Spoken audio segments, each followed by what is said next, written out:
बिस्मिल्लाहिर्रहमानिर्रहीम। लाखों करोड़ों दुरूदो सलाम मोहम्मद मुस्तफ़ा सल्लल्लाहु अलैहि वसल्लम और आले मोहम्मद पर। मैं हूँ उमर दराज गोदल।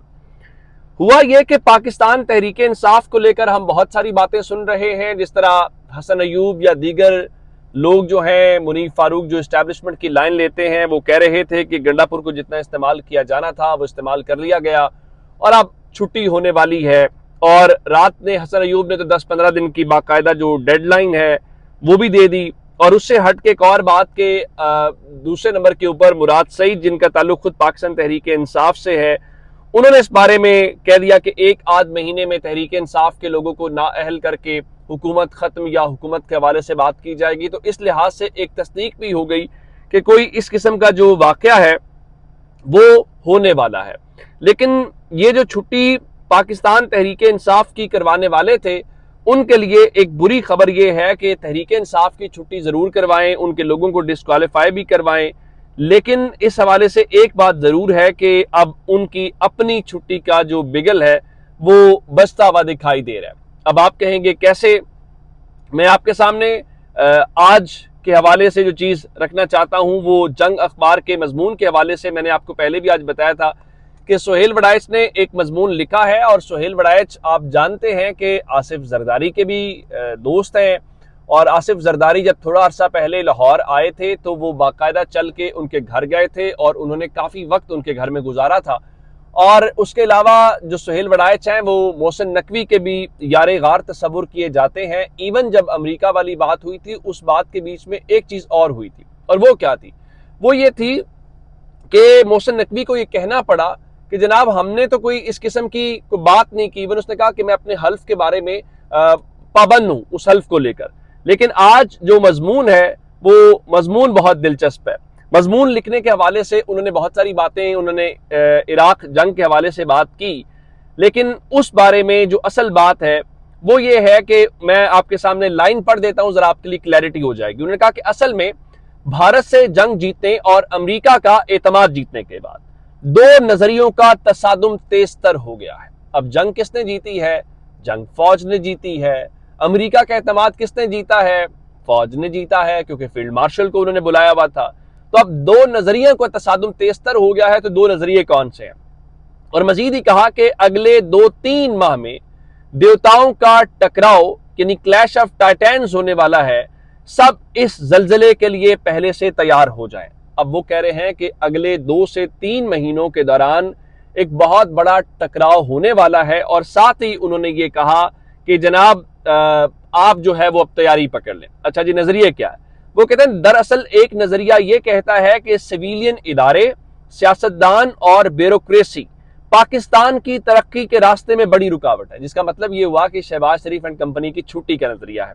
अच्छा, मैं बताता हूं वो कैसे छुट्टी का। अगर आपको याद हो, चंद रोज पहले खबर आई और ये खबर दी थी एजाज सैयद ने कि आसिफ जरदारी की छुट्टी करवाने के ऊपर बाकायदा काम शुरू हो गया है। उसको कहा गया कि ये खबर ठीक नहीं है।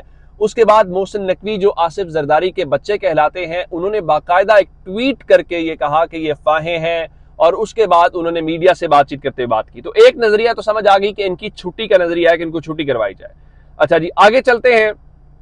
जबकि इसका मुतजाद नजरिया ये कहता है, यानी दूसरा नजरिया, कि सब मिलजुल कर चलाएंगे तभी पाकिस्तान जो है आगे चलेगा।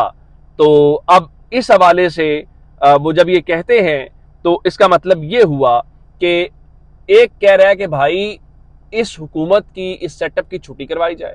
दूसरा ये कहता है कि नहीं, ये जो सेटअप चल रहा है इसको चलाने दिया जाए। अच्छा, आगे चलते हैं। वो कहते हैं जी, एक तरफ ये नजरिया ताकत पकड़ रहा है कि सदर मुमलिकत आसिफ जरदारी और शहबाज हुकूमत रियासत के लिए एजाज नहीं बल्कि बोझ हैं।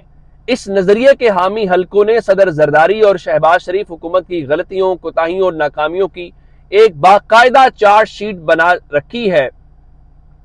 और कभी ना कभी उस नजरिए के हामियों की जबान पर यह आ ही जाता है कि जब तक रियासत से ये सियासी बोझ नहीं उतारा जाता, उस वक्त तक रियासत खुशहाली और तरक्की की तरफ सफर नहीं कर सकती। अब इसका मतलब है कि वो कह रहे हैं कि भाई शहबाज शरीफ हुकूमत से की छुट्टी कराओ, जब तक इनकी छुट्टी नहीं होती तब तक जान नहीं छूटेगी। मगर बावजूद इसके कि कई ताकतवर लोग सिविलियन हुकूमत के खिलाफ भी नजरिया रखते हैं, मगर उनकी फैसला कोई पोजीशन हासिल नहीं है। और उनके मुताबिक یہ جو ساری باتیں حوالے سے وہ کہہ رہے ہیں کہ اس میں ایک بات اور وہ جو کہتے ہیں اور وہ نیوٹرل ہونے سے متعلق ہے کہ نظام کے بڑے صاحب مکمل طور پر نیوٹرل ہیں، توقع ہے کہ وہ نظام کے چلنے کی حمایت کریں گے، لیکن اگر نظام نے کک سٹارٹ نہ لیا تو پھر نامعلوم کیا فیصلہ ہوگا۔ اب وہ فیصلے کے حوالے سے پھر ان کو خبر ہے کہ پھر گیم کیا ہوتی ہے یا کس طرح سے ہوتی ہے، پھر ان کی جو پریشانی ہے میرے خیال سے ہوگا۔ تو اس حوالے سے یہ بات طے شدہ ہے کہ اسٹیبلشمنٹ کے اندر یہ کہا جا رہا ہے، اور اس میں واضح بات ہے، اس میں حکومت وہ دو نظریات یہی ہیں، ایک نظریہ یہ ہے کہ بھائی ان کی چھٹی کراؤ، یہ بوجھ ہے، دوسرا نظریہ یہ ہے کہ اس نظام کو چلنے دیا جائے۔ تو اب اس حوالے سے دیکھنا یہ پڑے گا کہ کیا ہوتا ہے۔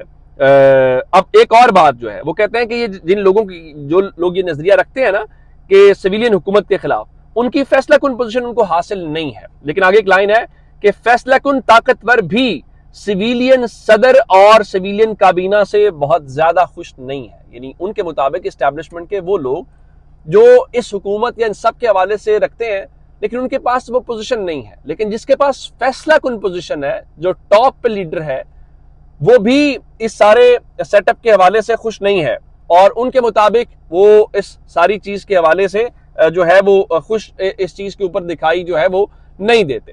اچھا آگے چلتے ہیں، تو میں آپ کو ایک چیز اور جو اس حوالے سے بتانا چاہ رہا ہوں وہ کیا ہے، اور وہ یہ ہے کہ ان کا بتانا یہ ہے کہ اس پوری چیز کے حوالے سے کہ جو وہ فی الحال وہ اس صاحب کے اوپر ہے، یعنی اس صاحب کے حوالے سے بتانا یہ ہے کہ وہ نیوٹرل رہتا ہے۔ اب اس حوالے سے ایک اور بات ان کا جی جو فی الحال اس گروہ کی سوچ پر نظام چل رہا ہے، یعنی کہ چلنے دیا جائے، مگر دوسرا گروہ یہ چاہتا ہے کہ انہیں سیاسی بوجھ اتار کر ایک نیا شفاف سیاسی نظام لانا چاہیے۔ اب سوال یہ ہے کہ وہ جو شفاف نظام لے کے آنے کی بات کر رہے ہیں، وہ شفاف نظام کیا ہوگا؟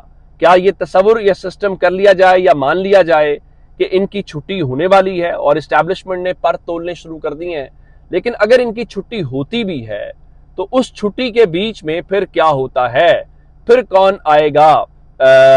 کیا اس کا مطلب یہ ہے کہ پھر ہم یہ سمجھیں کہ ان سب کی چھٹی ہو جائے گی، پھر کیا ملک میں مارشل لاء کی بات کی جائے، یا پھر کوئی صاف شفاف الیکشنز کی بات کی جائے، یا پھر ایک طویل عرصے سے ہم جو سنتے آ رہے ہیں کہ دیکھیں جی وہ ایک قومی حکومت بنائی جائے، ایک ٹیکنوکریٹس کی حکومت بنائی جائے۔ اس کا ایک ماڈل حال ہی میں انہوں نے ٹیسٹ بھی کیا، جب انہوں نے ابھی نگران حکومتیں بنائیں تو پنجاب میں محسن نقوی کو لے کے آئے اور سینٹر کے اندر جو ہے انوار الحق کاکڑ کو لے کے آئے، لیکن آج سالے ظفر کی خبر کیا ہے، حکومت کیا بتا رہی ہے؟ تو اب ایک جانب وہ کہہ رہے ہیں کہ بڑے صاحب جو طاقتور ہیں وہ خوش نہیں ہیں، تو سالے ظفر کی خبر ہے کہ معیشت درست سم راستے پر لانے کی حکومت کی تدابیر، نواز شریف کا اظہار اطمینان، عوام کو مہنگائی سے نجات دلانے کے لیے ہدف بنا کر حکمت عملی اختیار کرنے کی ضرورت کا احساس دلایا، امن و امان کی صورتحال قابو میں لانے کے لیے زیادہ مؤثر اقدامات کا مشورہ، کے پی کے واقعات پر اظہار تشویش، ملکی دفاع و سلامتی کے ضمن میں مسلح افواج کی مستعدی کو خراج تحسین، شہباز شریف سے ملاقات کی اندرونی کہانی، فیلڈ مارشل کی چین کی قیادت اور اسحاق ڈار کی امریکی وزیر خارجہ سے اہم ملاقاتیں مثبت پیش رفت قرار۔ آپ تو مثبت کہہ رہے ہیں، لیکن اس طرف سے کیا خبریں ہیں، اس پہ آج سوچیں۔ اپنا بہت سارا خیال رکھیے گا۔ خدا حافظ۔